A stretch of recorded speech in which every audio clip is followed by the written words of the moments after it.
If you thought family drama in Game of Thrones was wild, wait until you hear about Catherine de Medici. Born into power, orphaned as a baby, married off at 14, ignored by her husband, overshadowed by his mistress, blamed for massacres, accused of witchcraft, called everything unholy and evil under the sun, and yet she ruled France through her sons and left a legacy so powerful till this day we still talk about her. So, was she really a witch? Was she really an evil mastermind? How about you stick around? Let's find out. Did you notice my background? Today I have Robert with me. Robert's the plant. I name all my plants. Doesn't matter if they're fake or real. He's fake. His name is Robert. Yeah. Have you watched The Serpent Queen on Stars? The movie about Catherine de Medici? It's good, right? I was watching it and listen, man. I just kept telling her to stay away from that magician man. Like, girl, just leave him alone. Wait, how do you call men that do magic? Magician man? Witchcraft man? Warlocks. Yes, I kept telling her, stay away from that warlock. Girl, I was screaming at the TV and she wasn't paying attention. She wasn't listening. Yeah.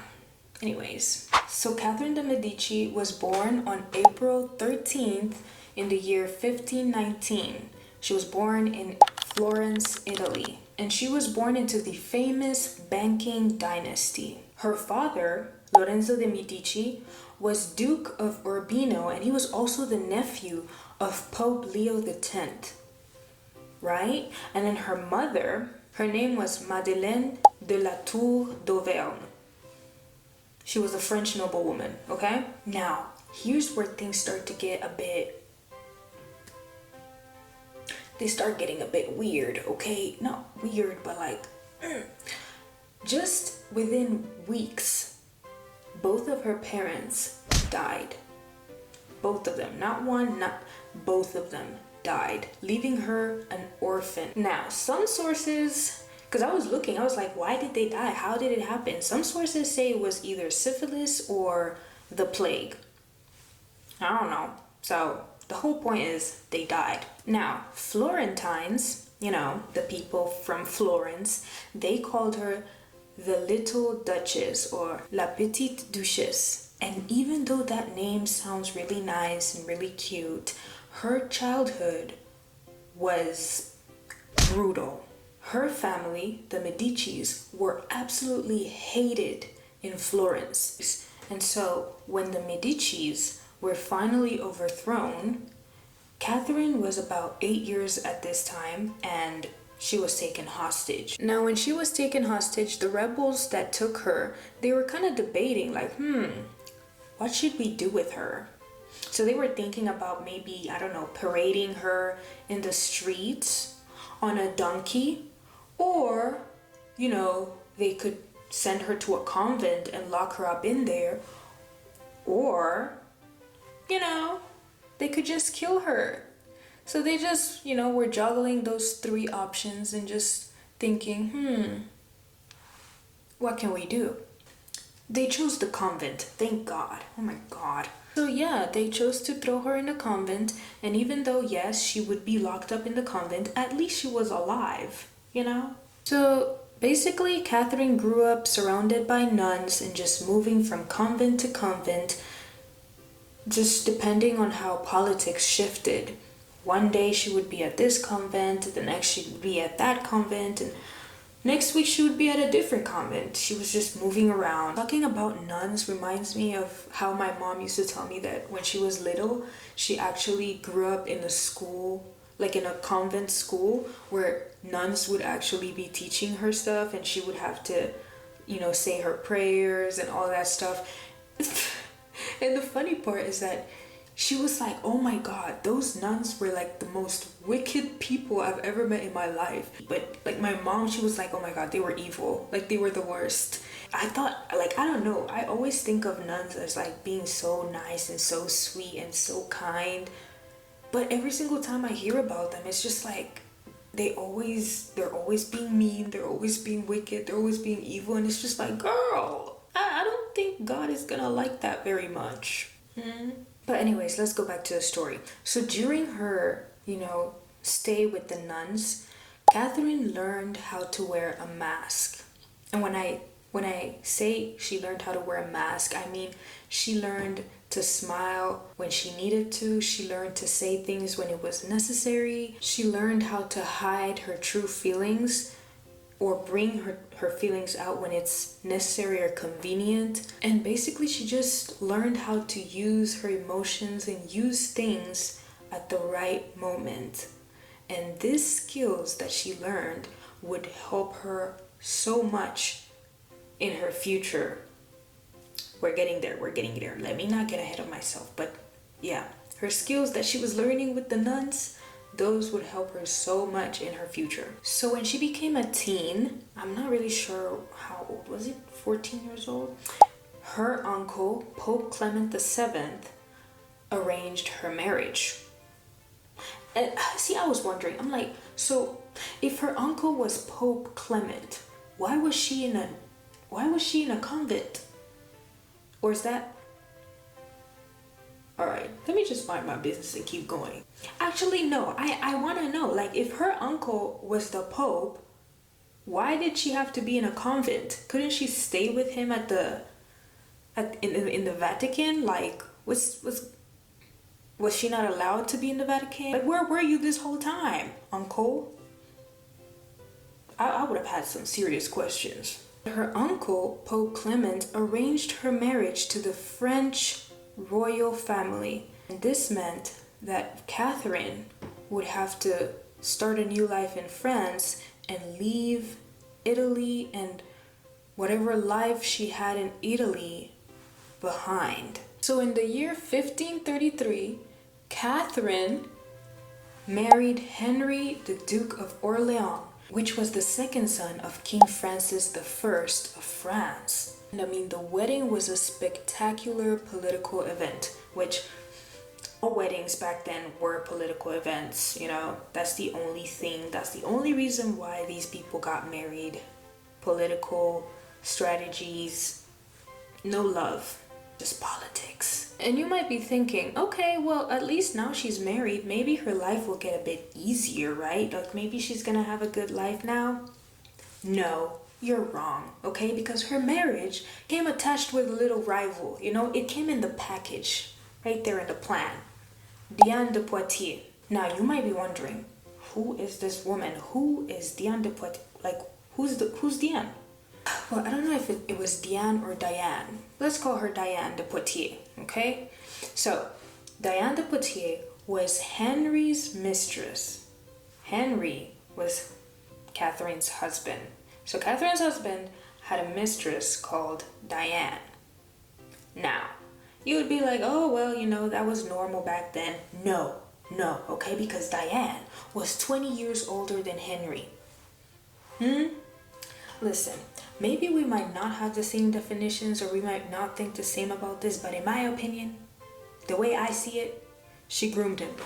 Nope, I don't want to hear it. She groomed him, okay? You know what, let me shut up. Let me shut up. I don't want to get into it. He was obsessed with her. She was his mistress. Let's leave it at that. Diane was known to be a very elegant and commanding woman. She was also known for wearing black and white clothes all the time. Those were like her colors. Diane is taking care of Henry's finances. She's taking care of his correspondence and his political patronage. I mean, she was controlling everything that had to do with Henry. And his wife, Catherine, she was just there. It's kind of like the roles reversed. Catherine, the actual wife, was the side piece or the mistress, and then Diane, who was actually the mistress, looked like she was the wife. Like she acted like the wife. So at this point, what's the point of Catherine even being there? Exactly. She was there for nothing. I would lose it. I would crash out. No. I don't know how Catherine did it, but kudos to her. She was getting disrespected every single day, humiliated every single day. She had to see them just be walking around every single day. I don't even... Girl. Now, as if having to share your husband wasn't already a big enough problem on its own, Catherine was not able to have kids for 10 whole years. And mind you, back in the days, when you get married into a family, the whole point of you being there is to have sons, have children. So as soon as you get married, you're kind of like pressured to have kids, because that's quite literally the whole reason why you're there. If you're a woman, of course. If you're a man, of course you can have, like, they'll give you, if you're a woman, you just had to have kids. That's the point there. And Catherine wasn't doing that. Okay, she wasn't doing her job. She was lacking. People were looking at her. They were starting to talk about, maybe we should send her back because she's not getting the job done here. Yeah, she needs to go. So imagine that. You're already frustrated. You're stressed out because you're not being able to have kids. And then your husband is over here running around and they're over here humiliating you and embarrassing you. People probably don't like you at court. You probably have no friends. And now they're thinking about sending you back to Italy where you have no family. And people literally hate your family or your family's name. I mean, the girl was going through it, okay? Jeez. Now, here's where things get a bit weird, because when she was, struggling to have kids for those 10 years, people were murmuring and whispering, they were saying, maybe she's cursed.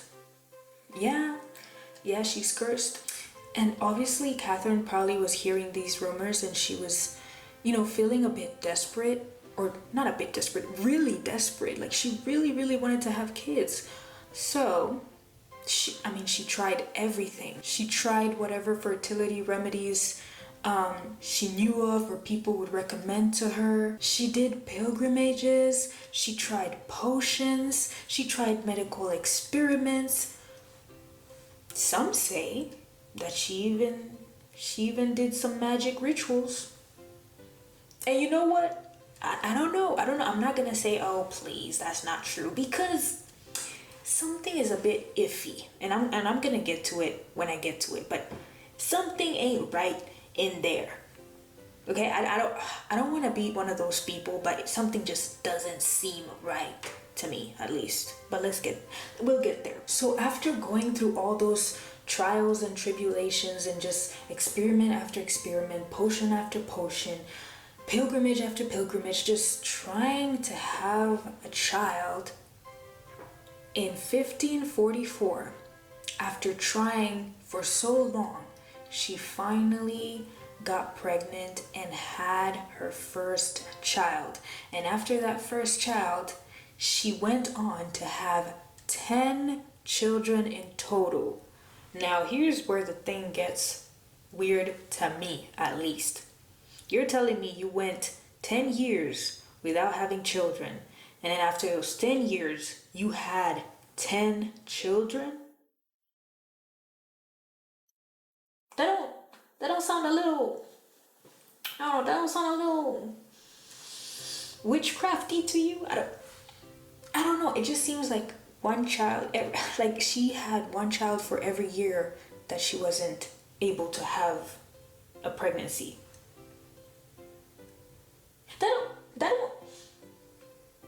That don't seem weird to y'all?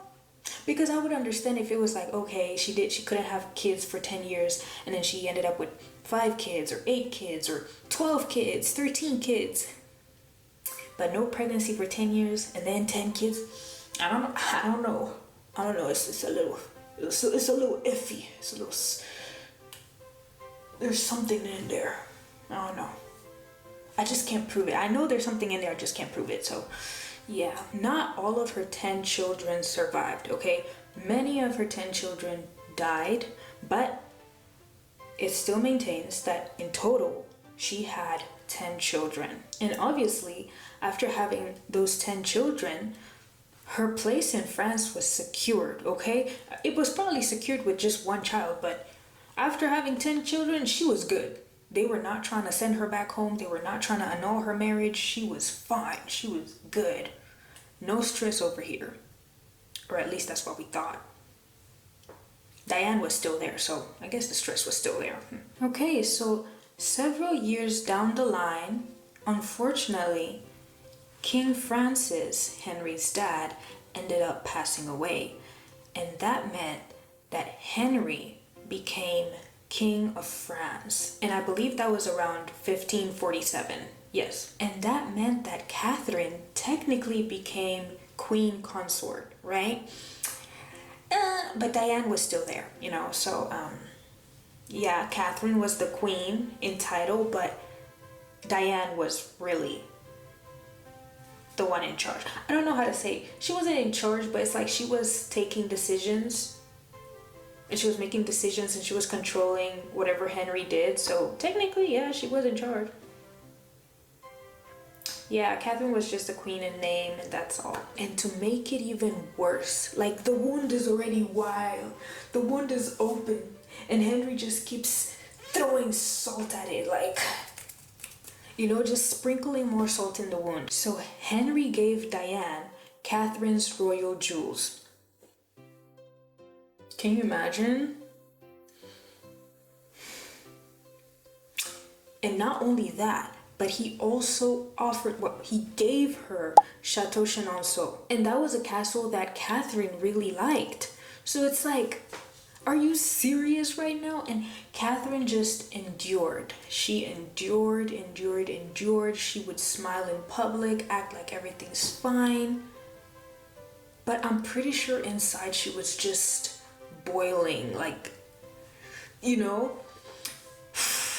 girl, bless her heart. And while I was watching this on the show, I was just like, oh my gosh, like, this is so crazy. I would have literally lost it. Like, Diane needs to go. They need to figure out some place for her to leave, because what the hell is going on? Anyways, all of that changed in the year 1559. During a jousting tournament, Henry was struck in the eye by a lance and died. I'm sorry, I just imagined that. It's just like, ooh, okay.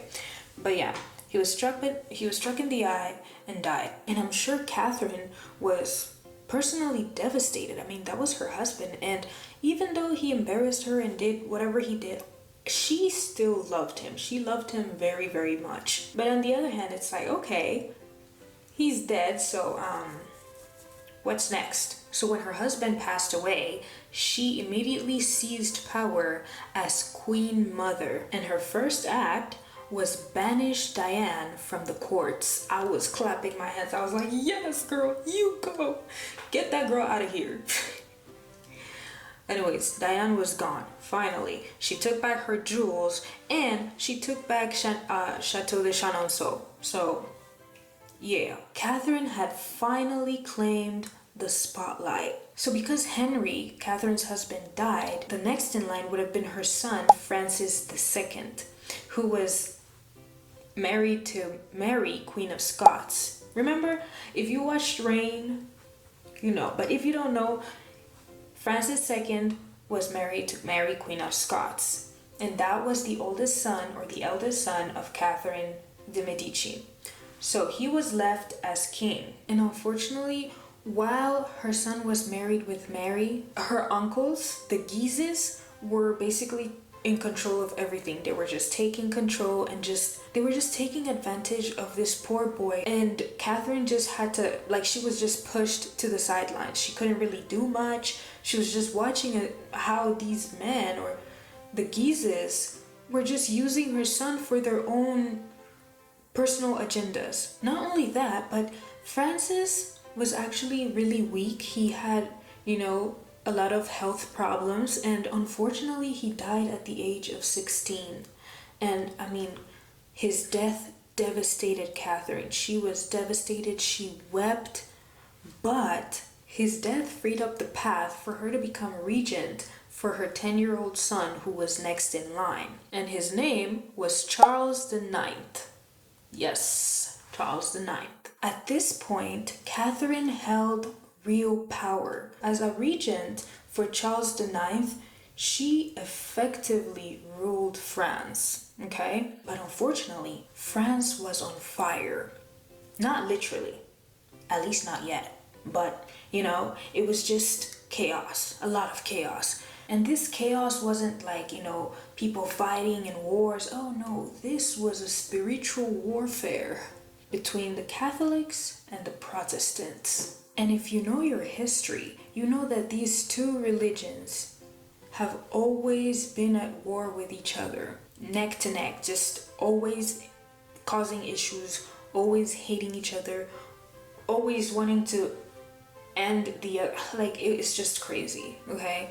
They just don't get along. With these two groups, violence erupted constantly, and Catherine tried to broker peace, even holding events like the Colloquy de Poitiers, which happened in 1561. And it was basically a failed attempt at religious dialogue. They literally, it didn't work out, okay? You know how they always say communication is key? Yeah, well, not in this situation, girl. I have no idea what I'm doing. I don't even know if this eyeshadow is gonna end up looking good. I just don't want to look like I got punched in the eye, which I think I'm on the track to looking like that. It's okay, whatever. Now, Catherine wasn't loyal to either faith. Her loyalty was with her dynasty. Her motto was simple: keep her sons on the throne no matter what. She was loyal to the throne and keeping her family on the throne. That's it. That's all that mattered. All the outside noise, all the violence, none of that mattered. As long as her family stayed in the throne or on the throne. She became really famous for her court festivals. I'm talking about ballet, tournaments, lavish parties. The parties and the festivals were all designed to distract nobles and keep them loyal. If you're having so much fun, you don't have time to plot, you know? Yeah. And also, Catherine just spent her time cultivating this aura of mystery and fear. It is said that Catherine relied heavily on astrologers and soothsayers. She brought Nostradamus to court so he could cast horoscopes. And she actually had horoscopes made for each one of her children because she believed that their destinies were written in the stars. I think that's cute, right? Yeah, that's cute. I think that's cute. But yeah, witchcraft, let's focus. It is said that she was also fascinated by potions, perfumes, medicines. She even imported perfumers from Italy. And these perfumers from Italy created elaborate concoctions of perfumes, scents, and yes, even poisons. It is said that her enemies whispered about her poison cabinets. They were just basically saying that she had a cabinet in Chateau Chamon full of poisons of all kinds. And I'm just thinking, I'm like, I mean, maybe she did, but it's like, really?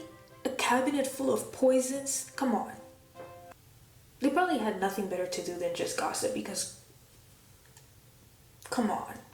Now, Catherine, she had a very interesting group of spies. Spies. And they were called the Flying Squadron of Women. Basically, all of these ladies were beautiful ladies in waiting. And these women were specifically trained to seduce powerful men and get whatever information they could and just report it back to Catherine. And that's basically how she kind of was aware of everything. Like, she just knew things that she wasn't supposed to know because of her group of spies. And when I was reading this, I was like, oh my god, that is so smart. Because if one thing men are gonna do is talk, when they're comfortable, they talk. So that's smart. Now, although her special group of spies was so useful, unfortunately, this too fueled rumors of witchcraft and immorality. And I mean, Catherine, she never denied the rumors. She didn't even try to clear them up. She just let people think whatever they wanted to think about her. In fact, she even leaned into the rumors. Because if you think about it, it's better to be feared than ignored. Besides, imagine being so good at politics and just so smart that people would rather believe that you're over here twisting around a hot cauldron with concoctions and witchcraft, and then you fly on a broomstick instead of just admitting that you're smarter than them, right? Like, people would rather believe that she was a witch instead of thinking like, oh, this woman is actually smart. Like, she's outsmarted all of us, and maybe we should take a couple notes. Oh, no. She's definitely a witch. Yeah. She definitely flies on a broomstick. I think I saw her last night, yeah. Come on, people. Now, remember how I told you that Catholics and Protestants were just having a bunch of, arguments and a bunch of violent clashes between each other? So, to kind of like soothe things over, or at least try to reconcile Catholics and Protestants, she decided to arrange a marriage between her daughter, Margaret of Valois, and Henry of Navarre, who was a Protestant. And in the year 1572, nobles from both sides, Catholics and Protestants, all showed up to this wedding. Now, mind you, tensions were already high. Like, these people already did not like each other, and now they're all crowded and cooped up in Paris for this wedding. What do you think is gonna happen? Now, days later, an assassination attempt was made on Admiral Gaspard de Coligny, who was a Protestant leader very close to King Charles IX. Wasn't that her son? Yeah, that was her son. The admiral survived, but barely, and rumors flew that Catherine was the one who ordered the hit. It's not looking good for you, Catherine. And on August 24th, 1572, on St. Bartholomew's Day, chaos completely erupted. Bells rang, mobs surged, and Protestants were slaughtered all across Paris. I'm talking about men, children, women. Thousands were killed in the streets. Trust the process, okay? Trust it. I know I look crazy, trust the process. Violence spread across France, leaving tens and thousands dead. And Catherine? Oh, she was branded the mastermind of it all. The Dark Queen who ordered the bloodbath. Now, this is something that historians still debate. They're still trying to figure out if she planned, or did the mob violence just spiral out of control? See, I'm not supposed to give my personal opinion, but I'm still gonna give it because we're besties. Anyways, I think she probably didn't order that. I think she didn't order the bloodbath because I don't know if you remember before, but she's been trying to reconcile Protestants and Catholics. So it just wouldn't make sense for her to order a bloodbath, for her to order thousands of Protestants to be killed when she's been trying so hard for them to reconcile. It looks like this whole time she's just been looking for peace. So I don't know, in my mind, it just makes no sense for her to order something like that, as evil as she would be.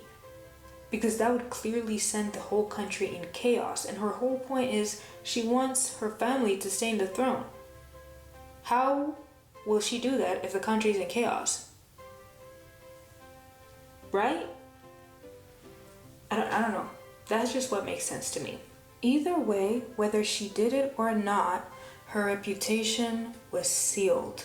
From then on, she was the woman of poison, daggers, and massacres. After her son Charles IX died in 1574, Catherine's favorite son, Henry III, became king. Once her son became king, Catherine remained influential, but her power waned as her son grew older. Now, her son Henry III was very intelligent, but he was often mocked for his flamboyance and his preference for male companions. He always clashed with the ultra-Catholic Guise family and also with the Protestant leaders, which meant no sides liked him. He had issues with both sides, basically. And that just plunged France into a deeper religious civil war.